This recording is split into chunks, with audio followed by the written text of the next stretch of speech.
Bueno, continuamos nosotros con esta serie expositiva contemplando el Gólgota, tomando la mirada del Evangelio según San Marcos y apoyándonos en las otras perspectivas de los otros evangelios también, para nutrirnos más de cada una de estas enseñanzas.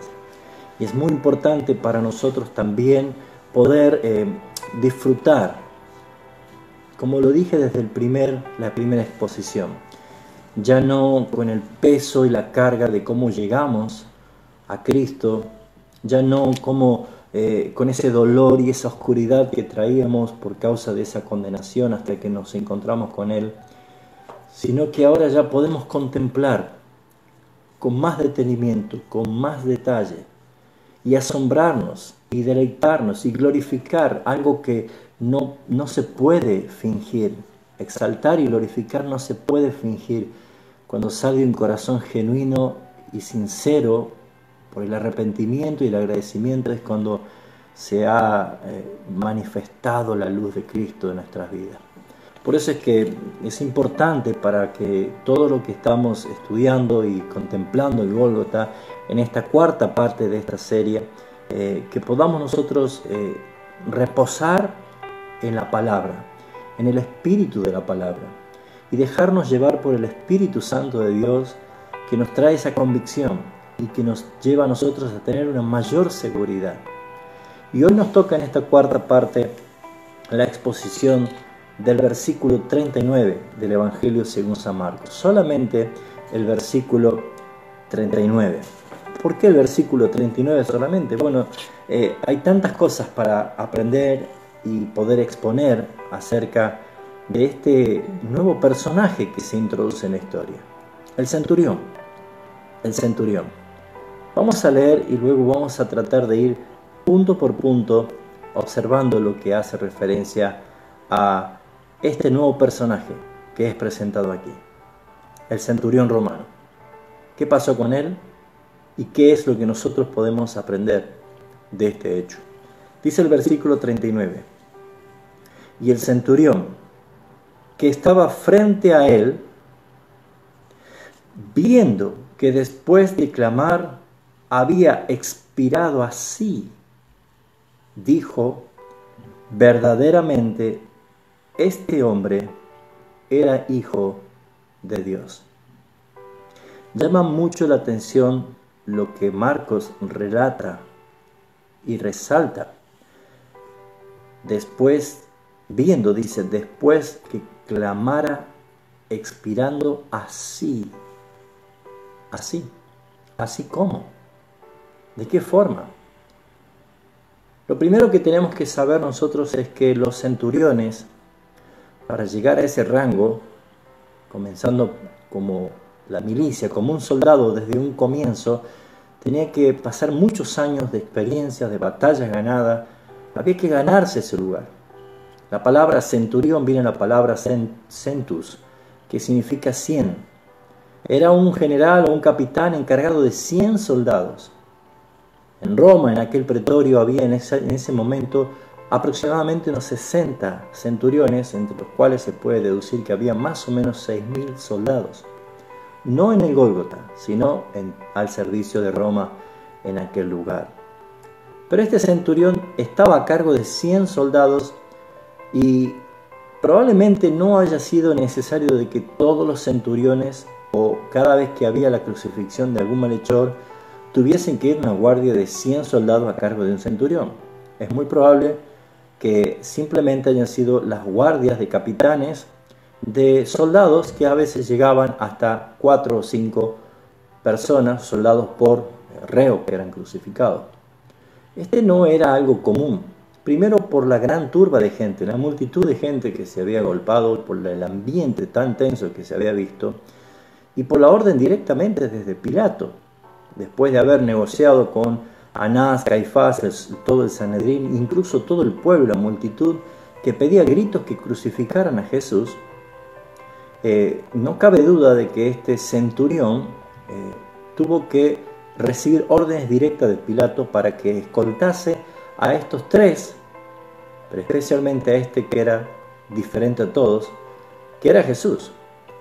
Así que esos 100 soldados no solo estaban entre la multitud o guiando la caravana que iniciaba desde el pretorio hasta el Gólgota, ese caminar, esa cruz pesada, que aproximadamente se cree que tenía unos 99 o 100 kilos cada madero, entre todo lo que llevaba.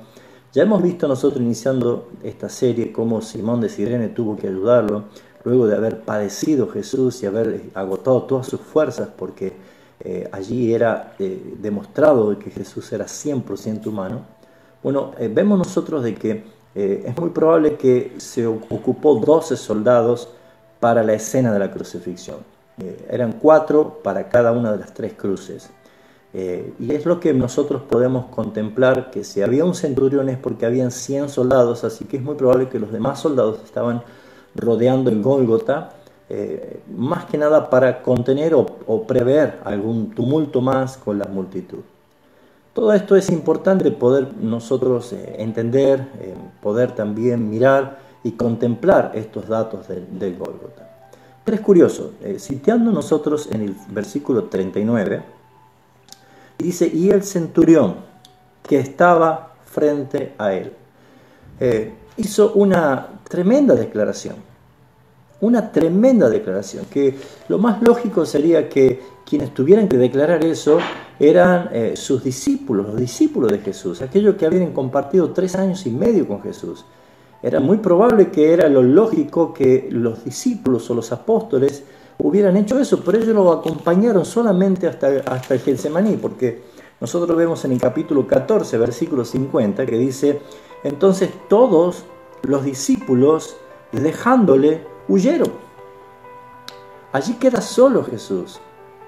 Luego el relato nos muestra cómo Pedro seguía de lejos hasta todo llegar a conocer la historia de que él por miedo traicionó, negando a Jesús. Algo que ya Jesús le había dicho. Incluso podríamos decir, ¿dónde estaban todos aquellos que una semana antes estaban diciendo Hosana, Hosana al Rey? Vivando justamente a Jesús como el Rey de los judíos, pero no estaban. Esa multitud que iba más bien era una multitud enardecida, una multitud que quería la muerte de Jesús, muy vulnerable a la influencia, muy influenciable por el sumo sacerdote y todos los que estaban allí del Sanedrín, para que ellos incitasen a que Jesús sea crucificado. Pero también vemos nosotros allí en el capítulo 15 de Marcos, que en el versículo 40, habían algunas mujeres, pero ahí dice mirando de lejos, eso lo resalta también los otros evangelios, mirando de lejos, o sea, no es como nosotros hemos visto en todas las películas o en todos los cuadros que estaban allí al pie de la cruz llorando, sino que había mucho miedo, había mucho terror a la opresión o a la reacción que estaba pasando allí con los romanos y especialmente el pueblo judío. Así que no cabe duda de que Jesús estaba absolutamente solo. Las pocas mujeres que le seguían, incluso el Evangelio de Juan resalta de que Juan, que él era el discípulo amado, estaba junto con María, pero dice que estaban de lejos, mirando de lejos, no estaban allí. Entonces, decir, ¿quién pudo hacer una declaración tan tamaña importancia? Era lo lógico que fuera algún apóstol, algún discípulo, alguno de los familiares, pero no, fue un centurión. Y esta declaración no eran palabras temblorosas de la boca de un joven recluta, un soldado principiante, o que tal vez estaba con sus emociones manipuladas por el momento. Fue una conclusión razonada de un veterano experimentado, probablemente en batallas o en muchas ejecuciones o muertes espantosas que habrá tenido en sus ojos, en la retina de sus ojos, haber visto muchísimos ejecutados, y ya con la frialdad que caracteriza este tipo de situación, estamos viendo de que este centurión no dijo algo apresurado, no dijo algo alocado, no fue algo simplemente emocional, sino que dice, y el centurión que estaba frente a él. el centurión estaba parado frente a Jesús. ¿Qué capturó la atención? ¿Qué es lo que le llamó tanto la atención? ¿Qué es lo que hizo que el centurión dejase mirar como cualquier reo más y observar que él era diferente? ¿Por qué él pudo decir, en verdad, este hombre es hijo de Dios, era hijo de Dios?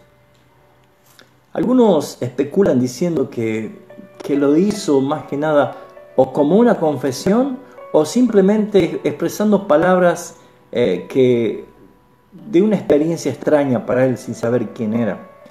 Pero lo que sí nosotros podemos ver claramente que era muy importante ver que en todos los evangelios aparece como concluyendo esta historia de la crucifixión y muerte de nuestro Señor Jesucristo por las palabras de un pecador, de un hombre que era el centurión, que no se sabe el nombre porque han habido otros centuriones en la historia. Un centurión que vemos anteriormente, también vemos el centurión Cornelio que aparece en Hechos de los Apóstoles, o el centurión que iba guiando la nave que transportaba a Pablo. Han habido muchos centuriones, pero este caso nosotros podemos ver algo especial, algo que capturó la atención, que lo conmovió. Así que es necesario considerar primeramente dos cosas importantes. Primero, que la magnitud de estas palabras debían tener evidencias en contra de su declaración y otras pruebas a favor de su declaración. Así que las evidencias en contra de haber dicho verdaderamente este era hijo de Dios es quizás lo hubiera dicho en forma burlona. ¿Por qué? Porque no se olviden que allí estaban frotándose las manos como listo, nos deshacimos de este hombre, al fin nos desligamos de este hombre. Era el Sanedrín, el sumo sacerdote, los principales, todos los que querían sacarse a Jesús de encima.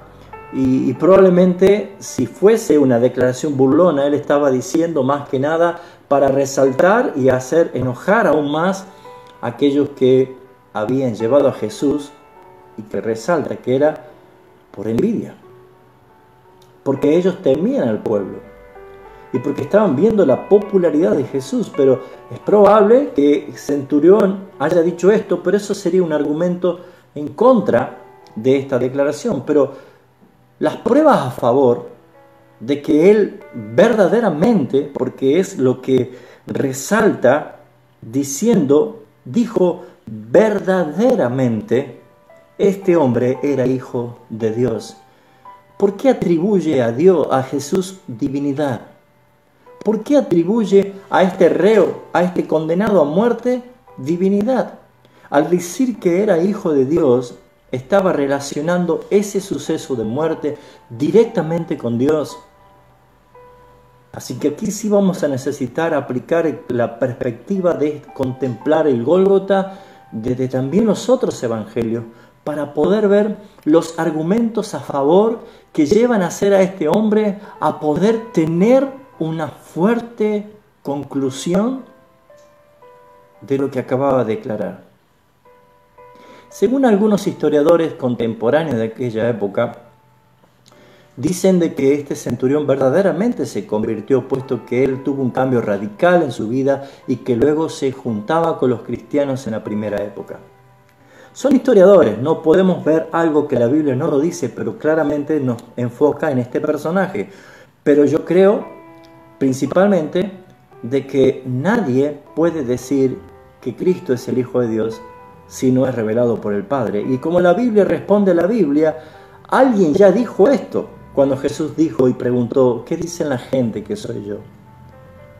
Fue Pedro el que dijo: tú eres el Cristo, el Hijo del Dios viviente. Y Jesús le dijo: bienaventurado eres Simón, hijo de Jonás, porque no te lo reveló ni carne ni sangre, sino mi Padre que está en los cielos. Nadie puede proclamar tamaña declaración si no es por la revelación directamente del Padre. Y la salvación es una obra de Dios. Por esa razón es que nosotros debemos observar aquí varios aspectos de esta escena que trajeron una convicción para que este centurión diga verdaderamente este hombre era hijo de Dios. Primero podemos ver que él observó. No podemos negar que él observó, porque dice viendo. Fíjense, estaba frente a él y luego dice viendo que después de clamar había expirado así. Él vio miles y cuantas personas morir, pero nunca así. ¿Qué es lo que lo hizo capturar su atención?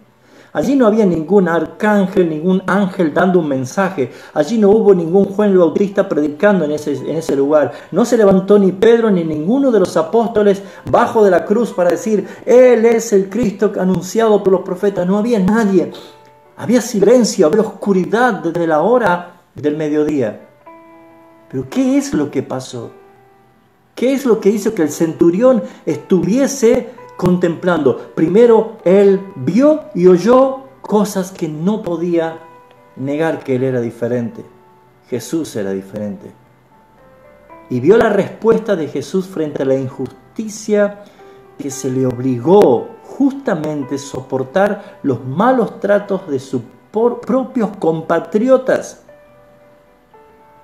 No hay duda de que al haber algo tan tumultuoso que tuvieron que ir a Pilato, este centurión estaba junto con los otros soldados allí.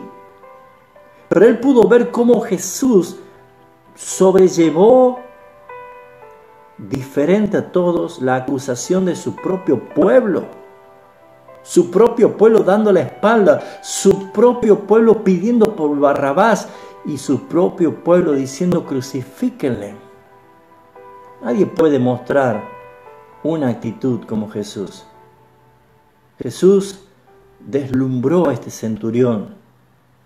Por eso es que el relato anterior, cuando Judas fue con la turba a Getsemaní a detenerlo, él dijo claramente, como a un ladrón habéis salido con palos y garrotes para arrestarme. Cada día solía sentarme en el templo para enseñar y no me prendisteis. Pero todo esto ha sucedido para que se cumplan las escrituras de los profetas.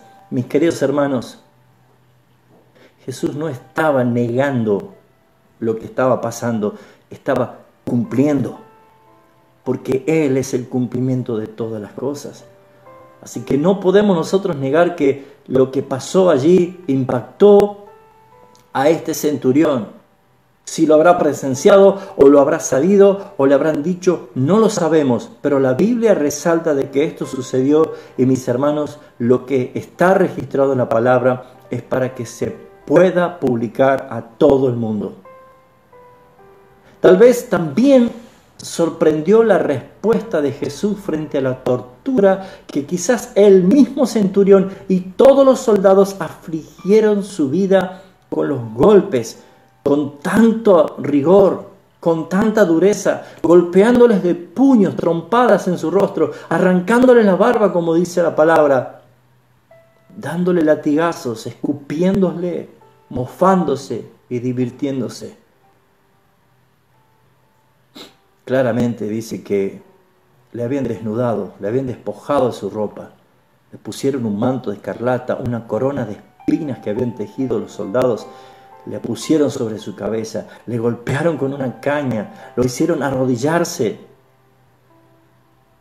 humillándolo, gritándole, salve el rey de los judíos, y escupiéndole, tomaron la misma caña, le pegaron en la cabeza. ¿Cuántas veces después de haberse burlado lo llevaron para crucificarse? ¿Saben, hermanos? Jesús estaba cumpliendo lo que decía la profecía de él. Como cordero, cerró su boca y enmudeció como oveja delante de sus trasquiladores. Enmudeció y no abrió su boca. Y como cordero fue llevado al matadero. Ese era nuestro Señor, y que es muy probable que este centurión pudo ver cómo Él soportó en silencio. La dignidad de Jesús, con lo que Él respondió incluso a la multitud del centurión, estaba allí, mientras todos se burlaban. Cuántas carcajadas, cuántas risas, cuántos escupitajos habrán sido sobre la cruz, mientras Él estaba allí. Y el centurión mirando, y probablemente él también riéndose, porque ¿qué me importaba este hombre? Pero algo comenzó a capturar la atención. Pero hasta que él escuchó por un momento decir a Jesús algo que lo impactó. La dignidad de Jesús ante la multitud. Que como oveja él cerró su boca ante el matadero. Que él no respondía con insulto o con maldiciones como estaba acostumbrado seguramente a escuchar de todos los reos que eran colgados, insultar, maldecir, despotricar. Jesús estaba en silencio en la cruz. Jesús estaba allí como un cordero, al matadero, al sacrificio. Era impresionante ese cuadro. Pero el centurión escuchó decir: Padre, perdónalos, porque no saben lo que hacen. Padre, perdónalos, porque no saben lo que hacen. ¿Qué demostró Jesús allí? Misericordia, aún estando en la cruz. Había sido rechazado, habían sido golpeados por los soldados, había sido incluso hasta injuriado por los mismos ladrones que estaban al lado de él. ¿Cuál fue su respuesta? Lucas 23, 34 dice que Jesús dijo: Padre, perdónalos. Padre, perdónalos, porque no saben lo que hacen. Incluso cuando los demás se sentaron para repartir sus vestiduras y jugar suertes, dejando de lado su sufrimiento, no importándole hasta que se muera, no hay duda de que este centurión todo esto estuvo observando en silencio. Algo más sorprendió: la respuesta de la creación misma. Jamás pasó lo que pasó. La creación siendo manifiesta en la muerte de su creador. Por eso dice que, y es importante notar esto, que algo sucedió en aquel momento, porque dice: desde cuando vino la hora sexta hubo tinieblas sobre toda la tierra. Y qué importante cuando resalta el versículo 33, hasta la hora novena. ¿Hasta cuándo duró las tinieblas? Desde el mediodía hasta las 3 de la tarde. ¿Qué pasó a las 3 de la tarde? Jesucristo murió. Jesucristo murió. Y por eso es que cuando Él murió, las tinieblas se disiparon. ¿Qué más respuesta? ¿Qué más respuesta? También vemos nosotros aquí en Mateo capítulo 54, dice: y el centurión y los que estaban con él guardando a Jesús vieron el terremoto. No solo había oscuridad, sino también que hubo un terremoto. Un terremoto cuando Jesús entregó su espíritu. Por lo tanto, observaron cómo el sol se tapaba por una oscuridad extraña. Sintieron el poder de la tierra cuando empezó a sacudirse bajo sus pies y a agrietarse por todos lados, porque no fue un temblor, fue terremoto. Se abrió, se agrietaron. La tierra se agrietó, el sol se oscureció. Cosas extraordinarias que nunca habían pasado. Había suficientes motivos para darse cuenta que este hombre no era como un cualquiera. Por eso él llegó a decir: este hombre verdaderamente era hijo de Dios. Estos fenómenos trajeron justamente al centurión y a todos los que estaban con él, juntamente con los soldados, algo que lo resalta justamente Mateo capítulo 27.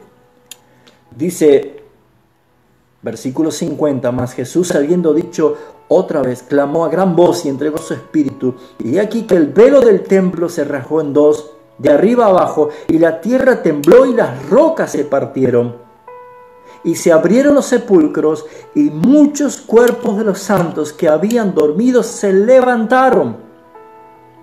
Y saliendo de los sepulcros después de la resurrección de él, vinieron a la santa ciudad y aparecieron a muchos. Y el centurión y los que estaban con él guardando a Jesús, visto el terremoto y las cosas que habían sido hechas, temieron en gran manera. ¿Hace cuánto tiempo que este centurión romano no habrá tenido miedo? Un hombre que estaba acostumbrado, era un centurión romano, estaba integrando la milicia, el escuadrón de Roma, el ejército más sanguinario por aquel entonces. Es más, el mundo le tenía miedo al imperio romano. ¿Cuántas batallas para llegar al rango de centurión? Un hombre respetado que incluso acumulaban mucho dinero. Por eso es que Cornelio hacía grandes banquetes y invitaba a todo y hacía ofrendas también. Para llegar a ser centurión se requería de mucho valor, de mucha entereza, no miedo, nunca terror. Pero las Escrituras resalta que temieron en gran manera. Y allí es cuando el centurión dijo: verdaderamente, este es hijo de Dios. Este hombre es hijo de Dios. Por eso, mis hermanos, esta obra maravillosa de la cruz del Calvario nos deja a todos nosotros reflexionando después de 2000 años y preguntarnos a nosotros mismos: ¿tú temes al Señor? ¿Te maravillas de su poder? ¿Te maravillas de su autoridad? No está diciendo que Centurión tuvo un temor reverente.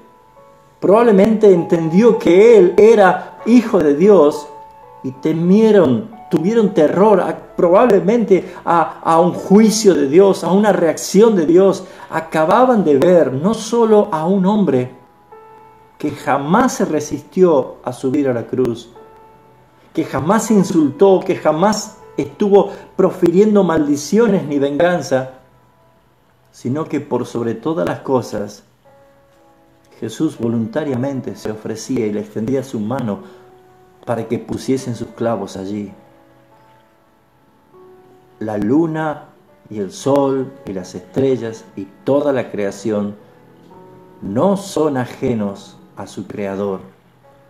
Todo lo que existe está bajo gobierno perfecto del Rey soberano.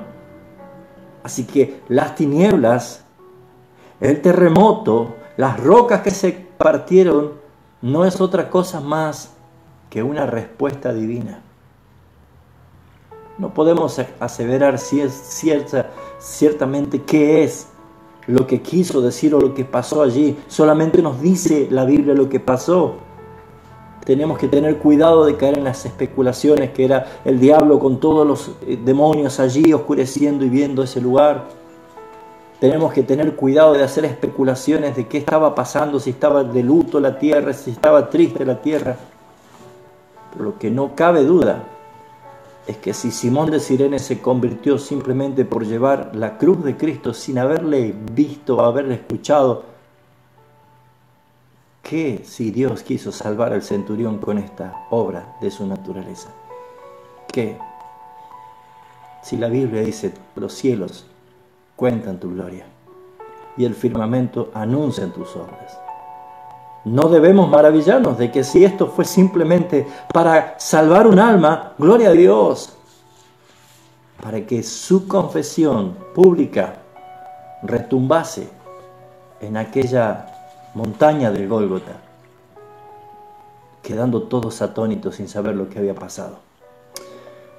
Sin alguna duda, esta expresión, verdaderamente este era hijo de Dios, llevó a traspasar los corazones de muchos.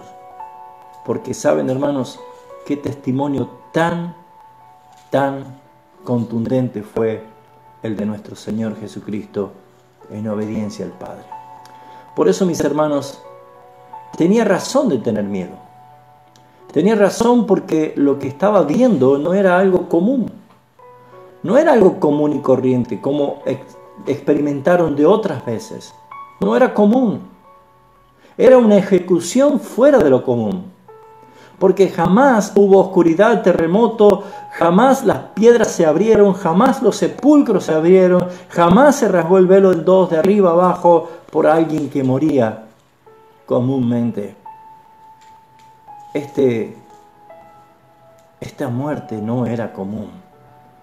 El grito de Jesús, ese grito de abandono, gritando Elohi, Elohi, lama sabachthani, Dios mío, ¿por qué me has desamparado? Seguramente convenció el corazón del centurión que estaba observando. Esos sucesos los aterrorizaron. Probablemente llegaron a creer cosas que podría venir la ira celestial. No se olviden que los romanos abrazaron la mitología griega y ellos creían en la furia de sus dioses.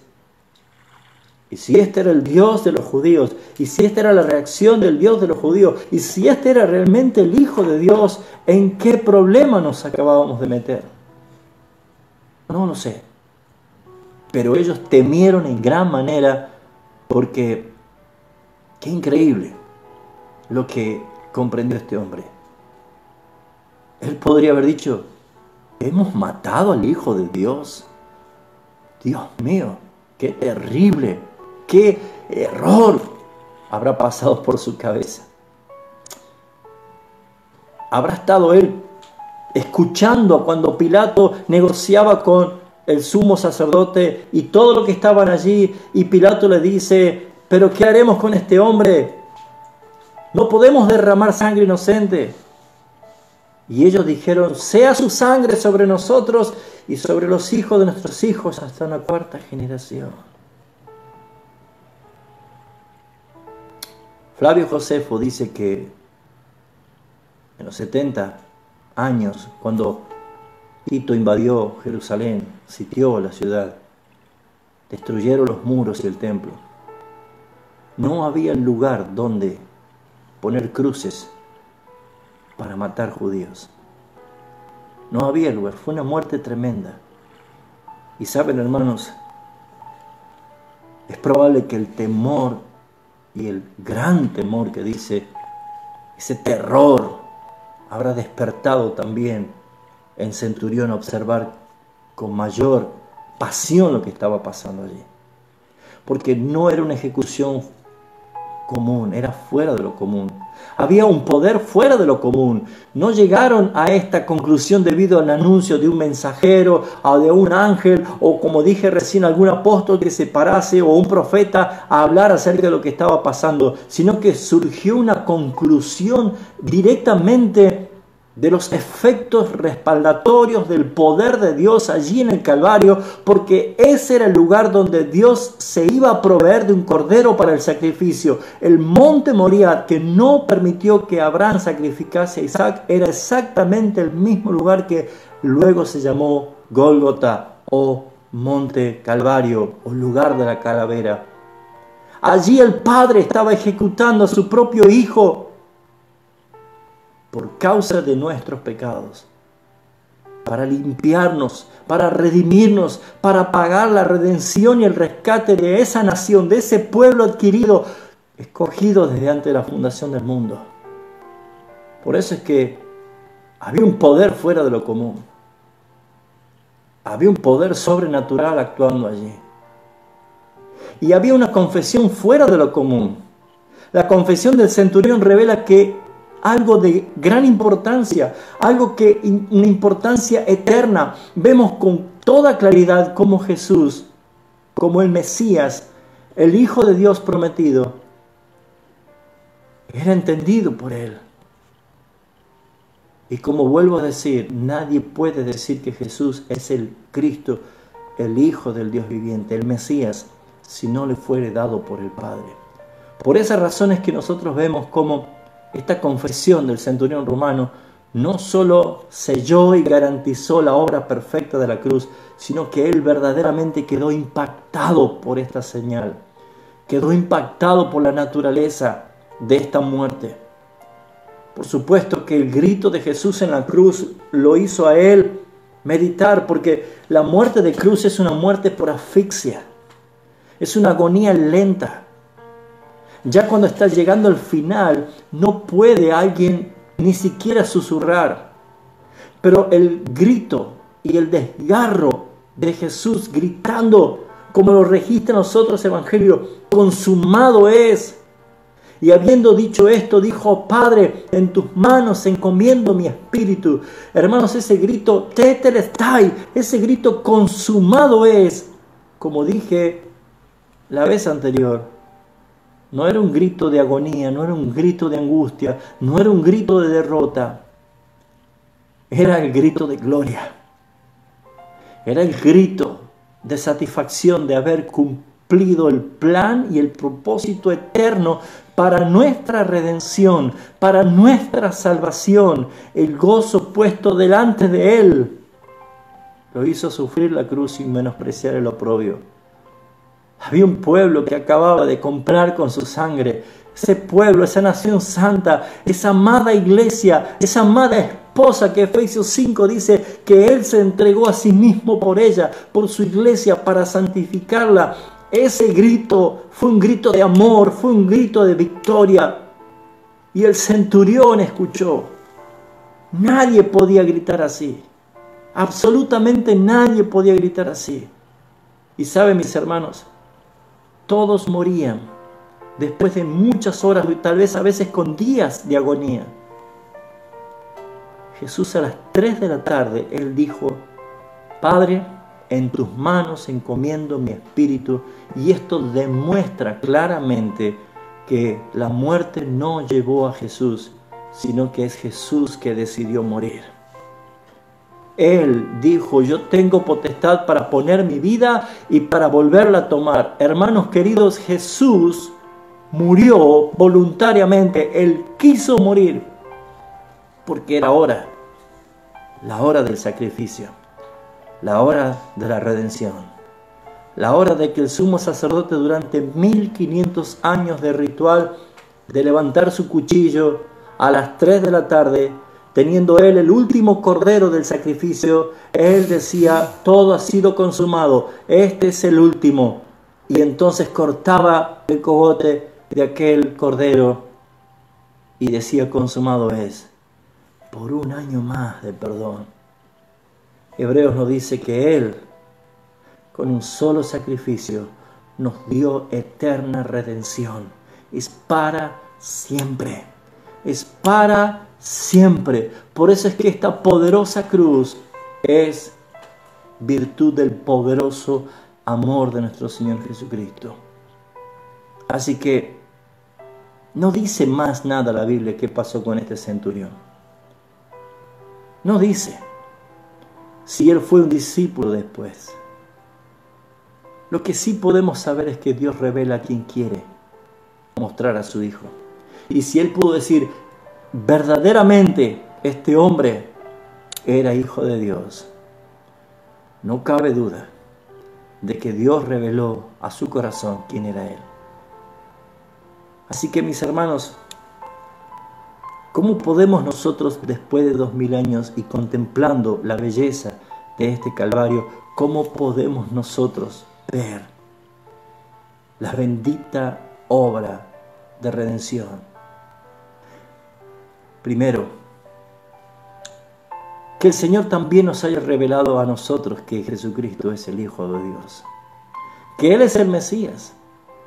Que nosotros podamos ver la cruz del Calvario no como un suceso histórico para recordar una vez por año, cada vez que un almanaque nos dice que hay que acordarse de la muerte de Jesús, sino es que vivamos con obediencia. Porque, mis hermanos, vuelvo a repetir, este centurión no era un discípulo, no era un apóstol, no era un seguidor, era un soldado romano, era de alto rango, un hombre frío, acostumbrado a ver muerte, pero sin embargo algo lo impactó. Hermanos, la cruz de Cristo no deja igual a nadie. Impacta sí o sí a toda persona que se encuentran con Él. porque no hay otro. Él es el camino, Él es la verdad, Él es la vida. Por eso, mis hermanos, cuando Jesús dijo, yo soy la puerta del redil. ¿Saben por qué, hermanos? Porque esa ilustración es cuando el pastor va llevando a las ovejas por las montañas, encuentra una cueva para pasar la noche y para protegerla. Y cuando Él mete a todas las ovejas, Él se acuesta en la puerta de la cueva. Él es la puerta, Él se acuesta y está diciendo, nadie entra si no es por mí, ni nadie sale.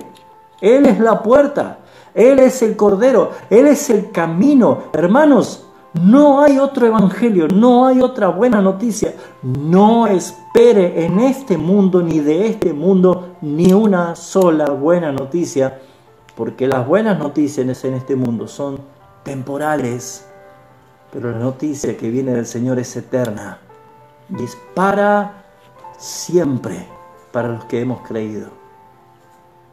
Así que me entusiasma saber que encontraré en la gloria a este centurión para conocerlo también y saber que es un hermano de nosotros. Pero saben, hermanos, bendito es nuestro Señor Jesucristo, que Él es el Cordero de la propiciación de nuestro Padre, el que quita nuestros pecados, el que lava nuestra maldad y nos quita la culpa para siempre. ¿Cuánto podemos nosotros admirar y contemplar del Gólgota?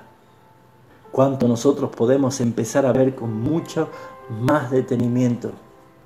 Mire, podríamos de cada uno de estos versículos extraer jugosas enseñanzas, porque saben, hermanos, no hubo ni habrá ningún otro hombre que pueda escribir la historia de la redención como la de nuestro Señor Jesucristo. Por eso Hechos 4:12 dice, no hay otro nombre dado a los hombres debajo de los cielos en que podamos ser salvos. Jesucristo debe ser tu atención. Jesucristo debe ser tu pasión. Jesucristo debe ser tu admiración. No caigas en un fanatismo religioso. Pule una vida piadosa. Aliméntate y esperánzate en Él. Hermanos, no nos tiene que sorprender que este mundo irá de mal en peor. No quiero alarmarlos. Quiero hacerles recordar lo que el Señor dijo, que en el mundo tendremos aflicción.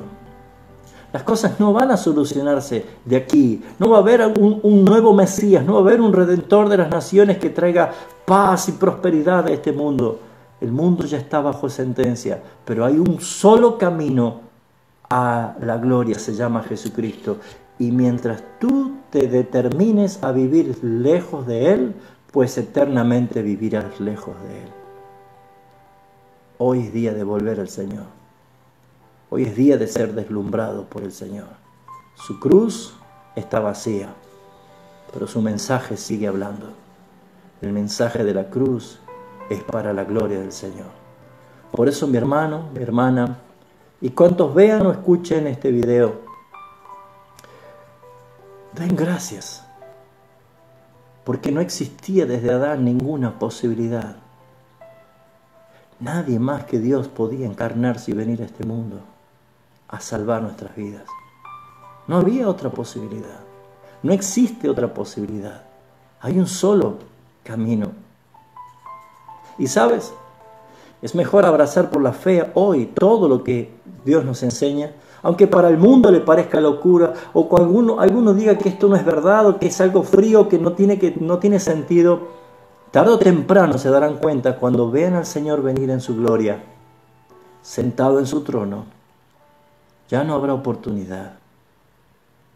Solamente habrá un juicio para separar a los creyentes de los incrédulos. Solamente hay dos destinos, la gloria o la perdición eterna. Por eso es que no menosprecies el mensaje de la cruz. Y si vas a alentar a alguien, pues no lo alientes con cosas emocionales. Aliéntalo con el Evangelio, que Cristo sea predicado, que de tu boca salga la palabra de verdad. Tus parientes necesitan escuchar de Cristo, tu familia, tus amigos necesitan escuchar un mensaje de esperanza. Pues dile, háblale de la cruz, Tú estás aprendiendo y al contemplar el Gólgota cada detalle, pues háblale, enséñale lo que Satanás quiso negar por tanto tiempo, o tal vez ocultarlo. Pero si nuestro evangelio está encubierto, entre los que se pierden está encubierto. Pero la luz vino.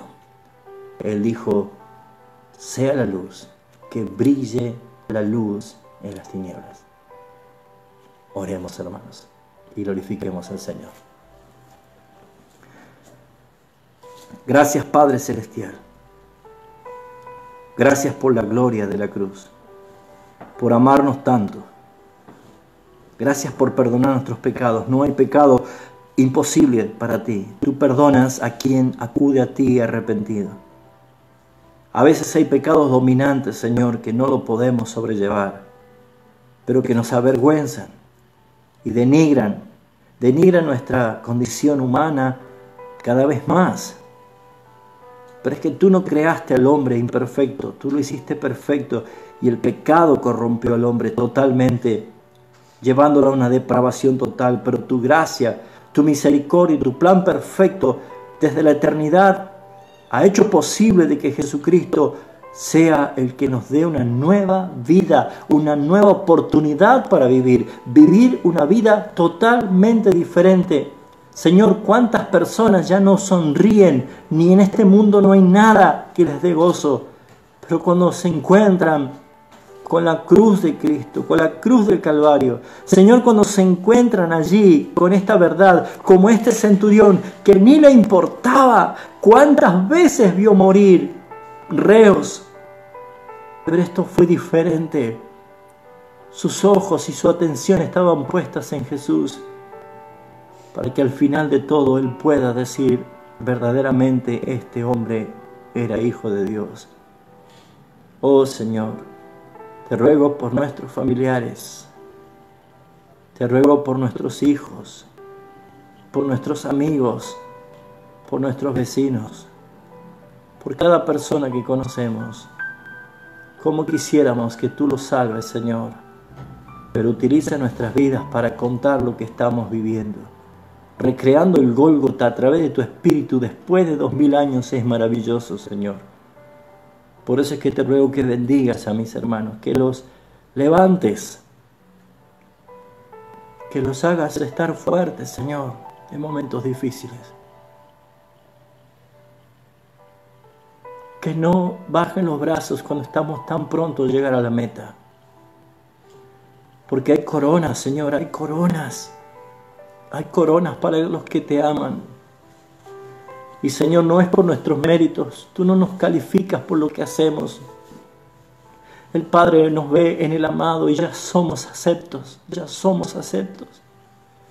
Por eso, Señor, es que ayúdanos a sobrellevar las cargas del día a día, pero nunca, Señor, cambiar esta bendición de ser tus hijos por los placeres temporales de este mundo. Señor, levanta tu iglesia, que sea un baluarte de tu verdad, que sea luz en las tinieblas. No sabemos qué pasa, Señor, hasta cuándo será esto. No sabemos si hay conspiraciones, no sabemos si hay maquinaciones.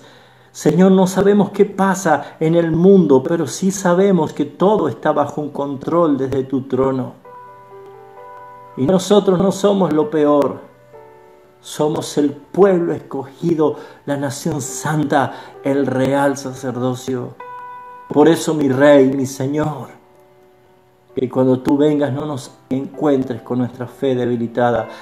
Afírmanos, acreciéntanos, llénanos de tu Espíritu Santo para hablar con de nuevo tu palabra. Sea que tengamos que congregarnos o ya nunca más, no importa, Señor. Lo que tú nos has regalado es una herencia eterna.